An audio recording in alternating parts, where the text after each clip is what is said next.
All right, as part of the Garlic Marketing series on book marketing, I've got Alex here from Advanced Amazon Ads, and this is incredible. I mean, he's going to show us the exact process for running Amazon ads, how to get, they helped one client get 10,000 copies sold, how one client's just filling up his funnel with Amazon ads, the big profit myths with Amazon ads, the importance of the number of reviews that you have to get to, and the right kind of reviews, when to start an Amazon ad campaign, an automatic one, who really makes money in books, the hottest market right now, and the fact about selling courses from books.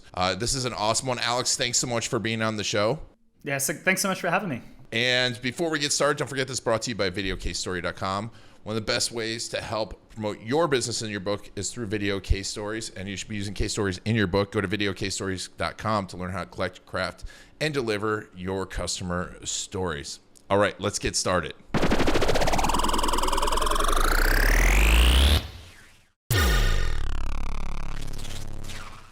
But let's just talk a little bit about how you got into Amazon ads. Yeah, I like to say never trust someone who doesn't walk with a limp.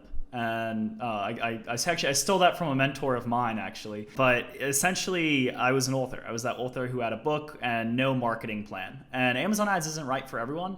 It's just a tool that you can use as part of your strategy. And depending on your goals, it might be right for you. But I just started out as that author. That didn't know how to sell their actual book. They wrote their book. They thought it was the best thing since sliced bread. And then they didn't sell any copies. And they were like, well, why aren't people running out of the woodwork to buy my book?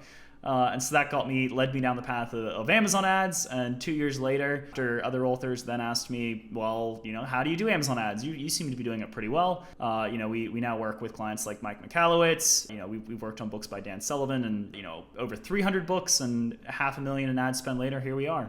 So. Wow. And it's, there's so much to unpack there. First of all, is sliced bread really that great? I prefer croissants, personally. But, when you got started with Amazon ads, what were the biggest mistakes that you made? Yeah.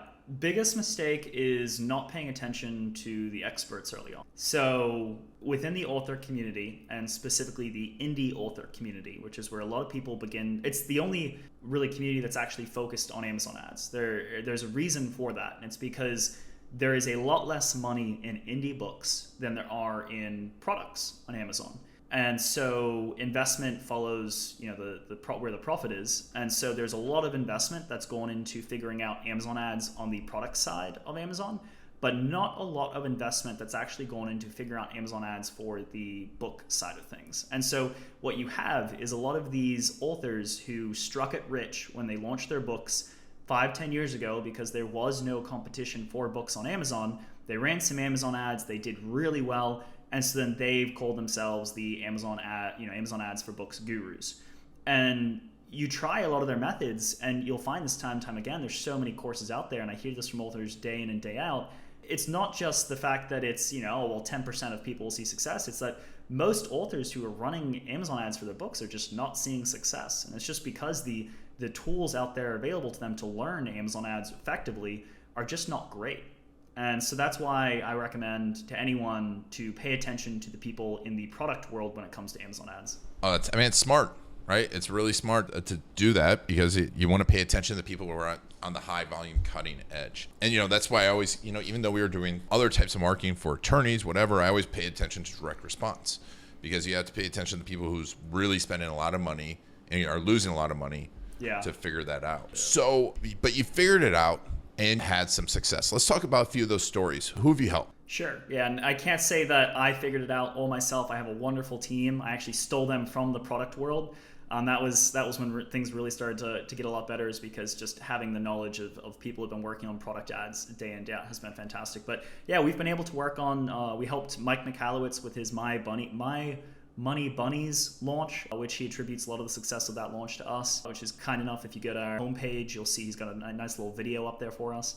So he's been a wonderful author to work with. We're actually going to be starting in July working with a book called Fix This Next, which is a book he's had out for some time. And his goal, for a lot of you listening, this will sound similar to what you're looking to do with your book, which is with his goal with his book is actually to drive leads into the back end funnel, where he's selling, where he's got a platform of basically business coaches that he gets a cut from. Other authors we worked with, I pulled a few books out here. Ed Rush, he has this book called The 21 Day Miracle, We brought him on last June, and his book was selling around 10 to 20 copies a month, and that wasn't doing much for him. He had this fantastic launch on Amazon where he was ranked, I think, in the top 100 on all of Amazon. He was selling thousands of copies a day, and it just kept getting better. And then he had someone jump in and do ads for Amazon ads. They killed his relevance in his account, and his book just stopped selling. And you'll see this because that's one of the false messages that you'll get from Amazon ads for authors is that, you know, you can just run a bunch of random keywords and that long term is going to sell your book well. And what it does is actually, for most authors, it kills your relevance. And so he had that happen to his book, and so he started working with us, and now he's back over selling 100 copies a month. And what he cares about, Ian, is the back end. What he wants to do is he wants to sell seats to his live events. And this is his primary way of doing that. People come into his funnel. He has a fantastic funnel built on the first page here. You can see he's got a free bonus for those of you that are watching. This page converts at about 30%. So for every 10 people that buy his book on Amazon, 3 of them actually end up coming into his back end, into his funnel. And then those are people he then sells courses to, sells tickets to his events for.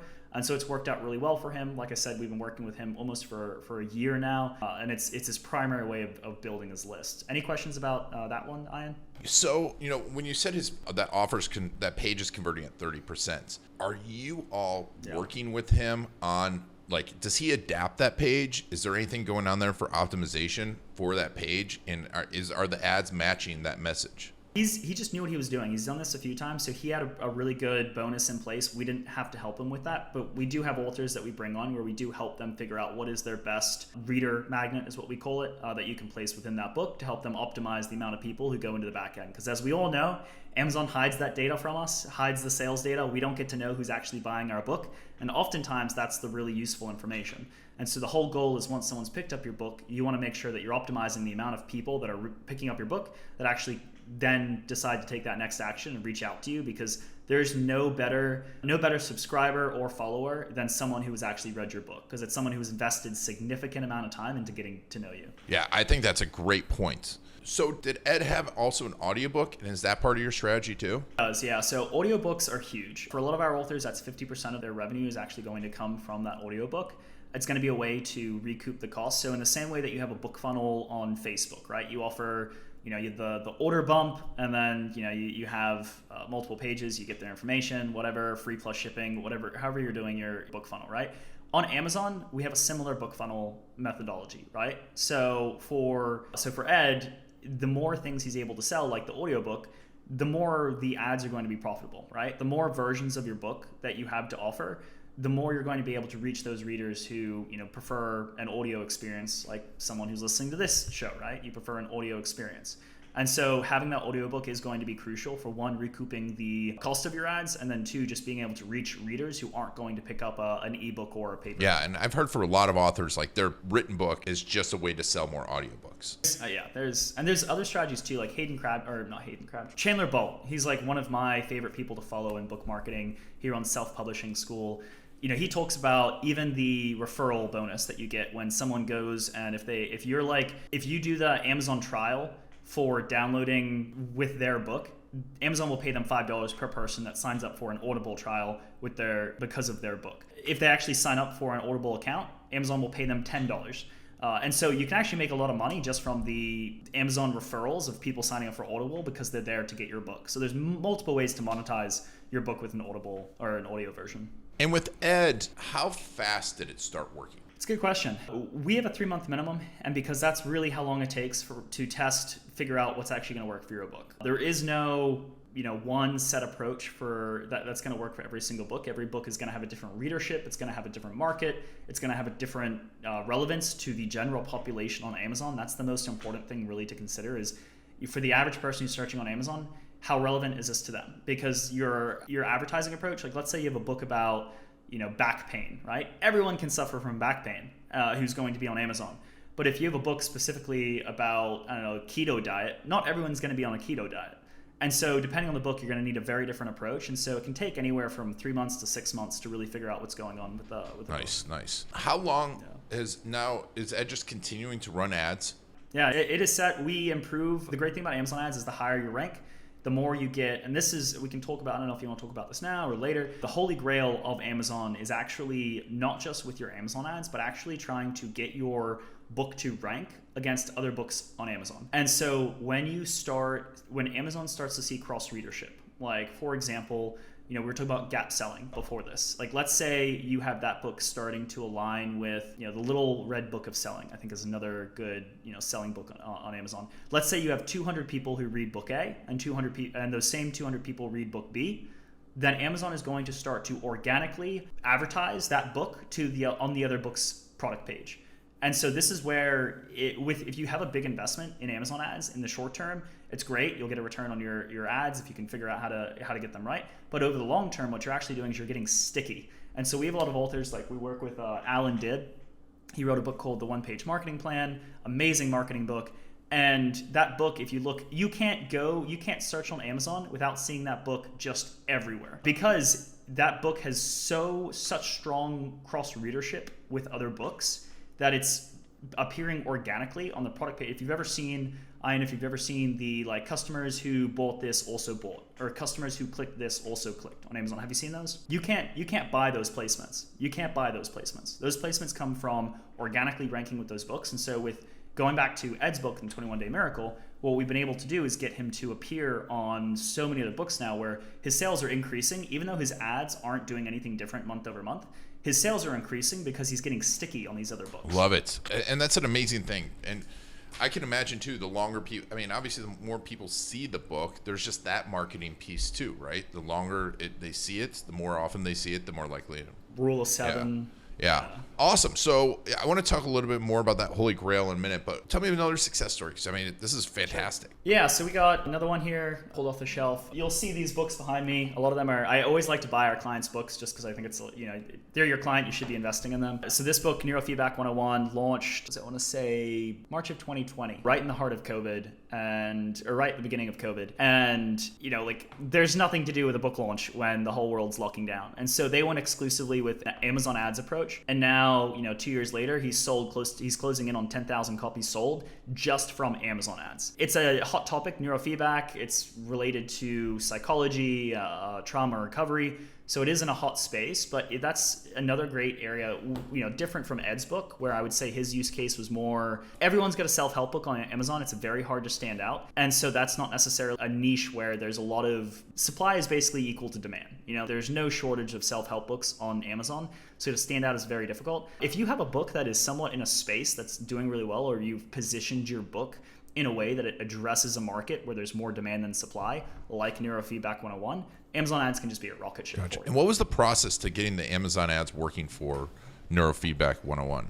It's so we use I'm sure, and this is where you won't hear people on the Amazon ads for authors side even just talk about this platform. But you mention it to anyone who's done Amazon ads on the product side, and they'll be like, well, yeah, that's like the first thing you sign up for. Helium 10. It's a lot of back-end keyword research initially to figure out what is going to be the metadata that's going to work best for this book, running those campaigns. And then once you've built up a high relevance with Amazon, then you are able to run more broad campaigns like auto campaigns and say to Amazon, well, okay, now you decide what I should be targeting based on, now you know my reader data. We don't recommend usually running auto campaigns or any type of broad campaign until you're above at least 300-400 copies sold, just because Amazon needs more. And I'm not talking about like, you and your 300 closest friends, right? Amazon's not going to be able to build a reader profile. What you need is 300 strangers to buy your book. Amazon's going to have a reader profile data, right? They know who's bought your book, and so they can start to actually make good recommendations with those broad and auto campaigns.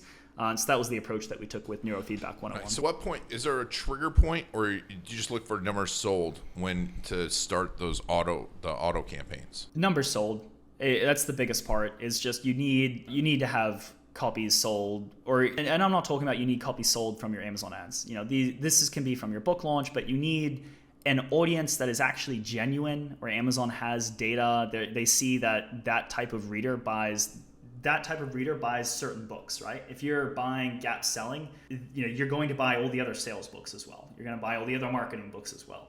It needs to be a reader who is heavy in that space, who buys those types of books. And that's why, you can't just get like your mom, your dad, and I don't know, your 300 cousins to buy your book, because they probably read fiction. Your mom probably reads like romantic fiction on her Kindle on the beach. and she's going to kill your relevance. Like if she's the only person buying your book, she's going to kill your relevance, man. So that's why we have usually we wait until we hit a certain threshold before we run. That's interesting because that relevance, it should determine your reader group then too, right? Exactly. So Neurofeedback 101, tons of copies sold. What has that done for, was there a back end to that business? Yeah, it wasn't even about the back end. Now, most authors should go in with the understanding that 1 to 5% of authors who run Amazon ads for their books are actually going to be profitable on that book alone. It is possible, but what you really need to do is you need to be at the intersection of an amazing product, which every author, I don't think if I had a nickel for every time I had an author come to me and say, no, but this is the book. This is the one that's going to sell well.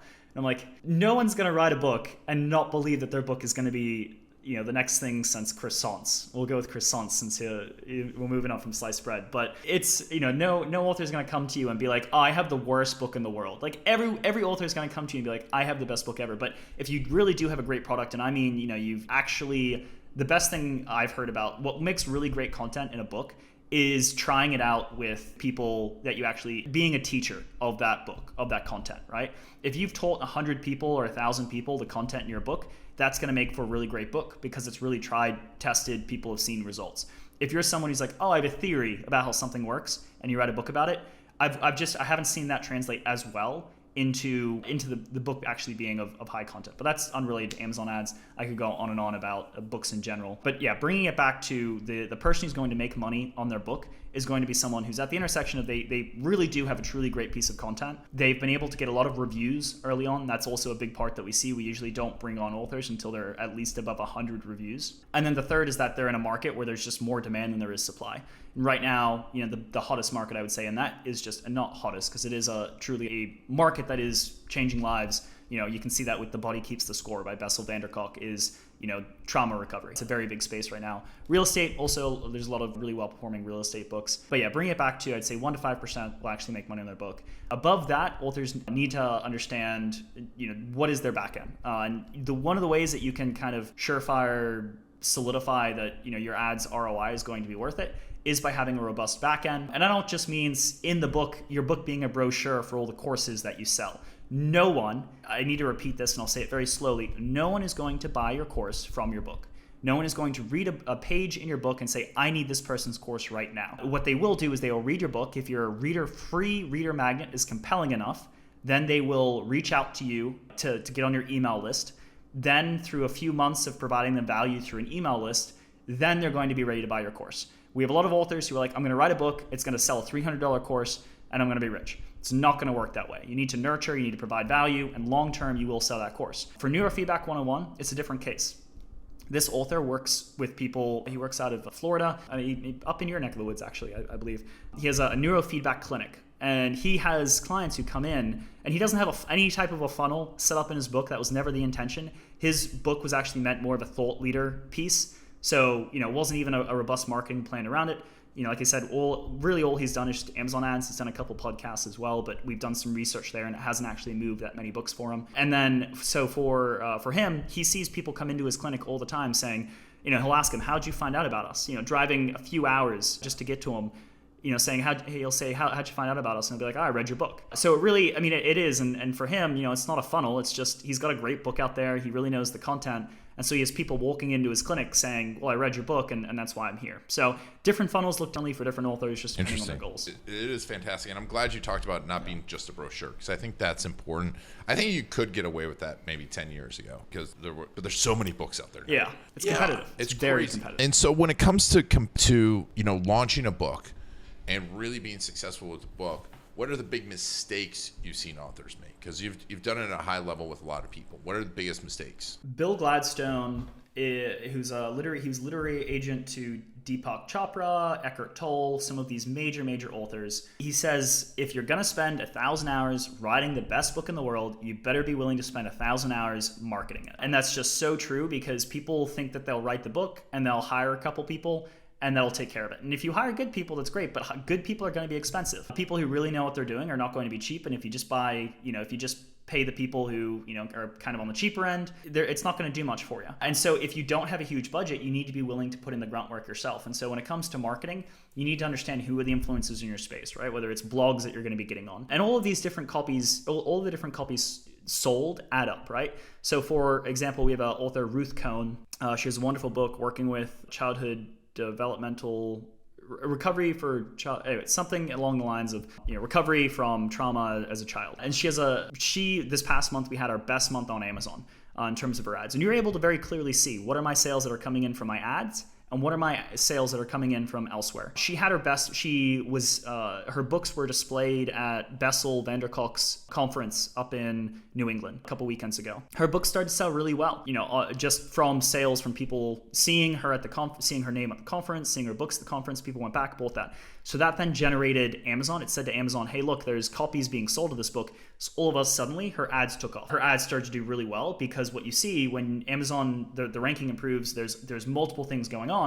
Amazon sees the ranking, they're like, oh, this is a book that's selling, your Amazon ad's going to work better. And those Amazon ads are separate sales. They're not the same people who are searching for, and we can tell because what they're searching for from the event is, her name, and those sales show up separately. What we see on the Amazon ads dashboard is, okay, we targeted this book and this person read it, right? Now it's also people who are seeing her name in multiple places, but that's my point.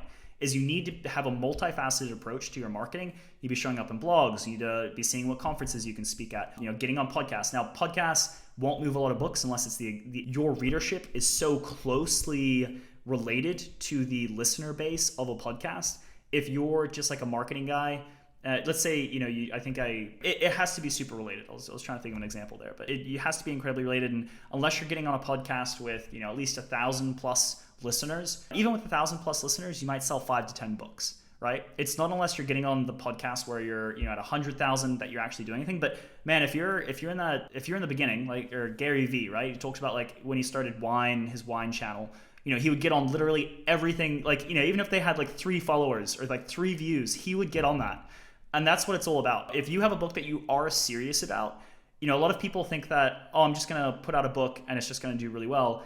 But it's like anything else. Like you just need to be putting in the time, the effort to do those little things, and then those little things contribute to other things. If you have some organic sales on Amazon, then you can start to run Amazon ads, then those start to work, and everything. It's a flywheel effect. Effect. You understand? Yeah, it seems overwhelming. But can you tell me, basically, can you give me step by step the process of Amazon ads, how that works, so that someone can get a clear overview of if they did it themselves? And if you go to advancedamazonads.com, you also have a little course on there too, right? On Amazon ads. Yeah, and I don't have a free course or I don't have a paid course that's not like some funnel where you do the free course and it takes you to the paid course. This is literally what we do with our books. It gives you how to build out the tools that we use for our books. For the authors who come to us that we can't work with, I usually just send them to this course, because it tells them exactly what we do. Just obviously, what we do is always changing, but updated that course just a few months ago, so it is pretty up to date. So people will get the full thing of what we do. Like, no secrets here. Like, take that course, it'll show you how to do it. Can you give me an overview of what's in the course? How do you set up Amazon ads? Oh, the intro. All right, so here's what I'm going to tell you to do initially when you get into your ads account. You get that set up from your KDP account, and you're going to run ads. What you're going to want to do is you're going to find the 100 closest titles to your book. And you're going to want to pull the ASIN and the ISBN, and you're going to pull those separately.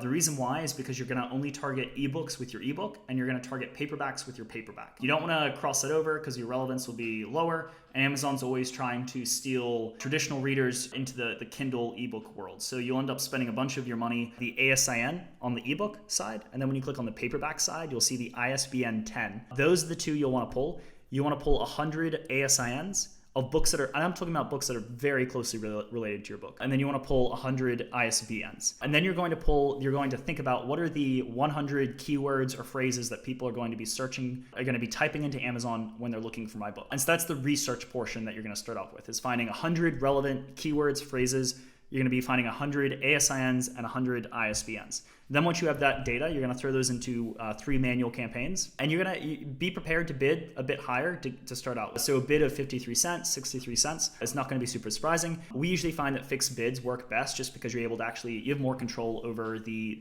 data. You're able to optimize better. You're actually able to know, okay, am I breaking even on a 73 cents click as opposed to a 53 cents click? Well, if you don't have fixed bidding, then that can go all over the place. So I'm trying to give you as specific as I can without confusing the people who are listening at home. They're like, what the heck is he talking about? And so I would start off with the research is just really crucial to get that right, and then you're going to throw those into 3 manual campaigns.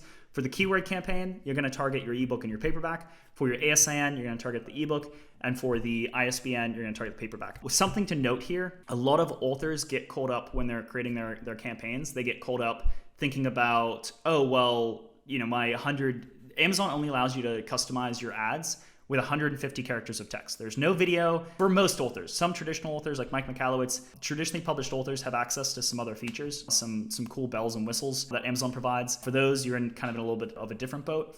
But for most self-published authors who are just trying to build their book with their business, all you can do to customize your ad is 150 characters of text. You can pull this out, or I think a way to do this is just to pull this out of a review, like a really good review that's been left on your book. Or, if you've written really good sales copy for your product page, which is a crucial part. I could probably go on a whole nother 10-minute tangent just about the product page. If you've done all those, you can pull it from any of those places, but don't get caught up on it. The 150 characters of text doesn't even get shown when people are viewing ads on mobile. They only get shown when people are actually searching on your computer. And so if you get caught up trying to A/B test your 150 characters of text, you're spending your time on the wrong thing. What you need to be spending your time on is your targeting, your bids, negating keywords, things like that. So that's kind of my quick overview is how to get started and where not to pay attention to. Last thing not to pay attention to is just, there's a lot of other bells and whistles that Amazon provides you with, whether it's top of search placement, whether it's product page placement. Don't worry about any of that. Right now, when you're just getting started, just focus on getting your research right and making sure that your bids are right. One thing I left out here real quick about the ISBNs and the ASINs is you want to make sure that those ASINs and those ISBNs are ranking 50,000 or below. It's kind of like putting a billboard in the middle of Kansas on some random road.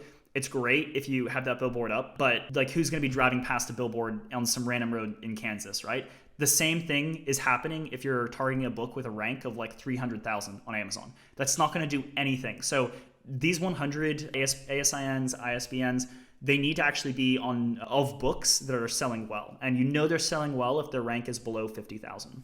So I know that was a lot. To button it up, get your research right, make sure that it's not in the middle of Kansas on a random road, billboard-wise, and then don't get caught up by the bells and whistles of Amazon. That's how I'd summarize that.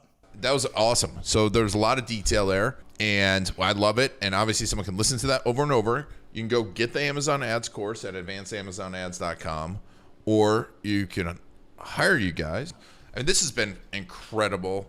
Thank you, Alex, so much. Thanks for being a part of this series. Obviously, you're an expert. So we'll put a link to advancedamazonads.com. There's the course on there.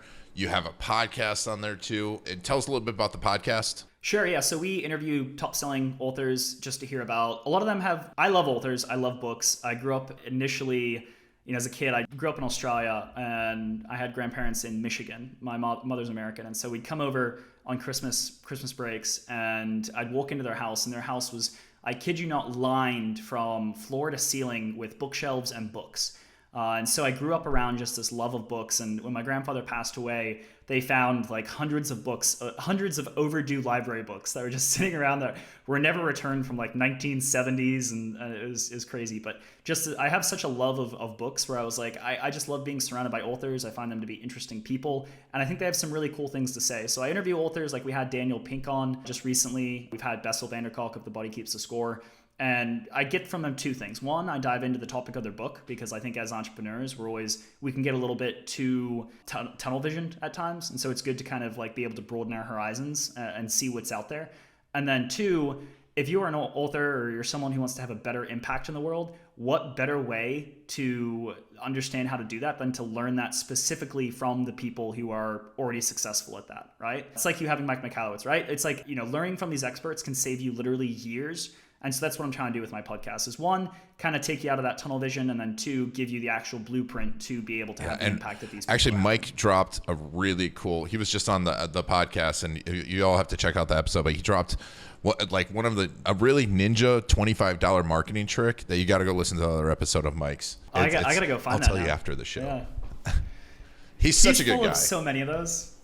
He's just got so many. Oh my God, he's got so many at the ready. It's yeah, you gotta go, it was yeah, great. I gotta It go was great find episode it. because we were just talking about book marketing. Well, this is awesome. And so you've got the podcast. We'll send people links there. Where are you most active on social media? Probably LinkedIn. So I would probably check us out on And LinkedIn. Alex, one last question, and this is a tough one. And if you don't want to answer it, that's fine. What's the one book you read the most? Ooh, nonfiction. Well, probably in the nonfiction space. A book I've read the most, like as in I've picked it up and read it the most times. Well, both. Let's give him both. Book I've picked up the most amount of times is probably Power of Now by Eckhart Tolle. It's not business related, spiritual all the way. So you just have to go check that one out for yourself. He's got a really cool background on how Eckhart Tolle actually, he never wanted to promote any of his stuff. And then like one of his friends put his book in the hands of a friend of Oprah who put that book in Oprah's hands. And that's why we all know Eckhart Tolle, is because of that one little moment, right? So there's a book marketing tip is get Oprah to recommend your book, right? That's super easy. A book that, I mean, just kicked off, honestly, my entire life of business is How to Win Friends and Influence People by Dale Carnegie. You just, like, I always recommend for people who are wanting to get into, reading and specifically nonfiction books and reading to better themselves. That's just like the ultimate self-help book of all time. And they're timeless pieces of advice that'll serve you no matter what industry you are in, whether you're an artist or you're a digital marketer. I'm assuming everyone who's listening to your show, if they're listening to this show, they've probably read that book at some point, but it's a good one. Yeah, that's awesome. Well, Alex, thank you so much for being on the Garlic Marketing Show. I really appreciate it. Ian, such a pleasure. I've been listening to the Garlic Marketing Show for a while, and it's provided me with so much useful information, whether it's HubSpot, or getting on podcasts, all the above. So I love it so much, and I hope you keep putting out amazing content. Oh, thank you. And thank you all for taking Alex and I on our journey. Make sure to go check out Advanced Amazon Ads and take some action. Get this done.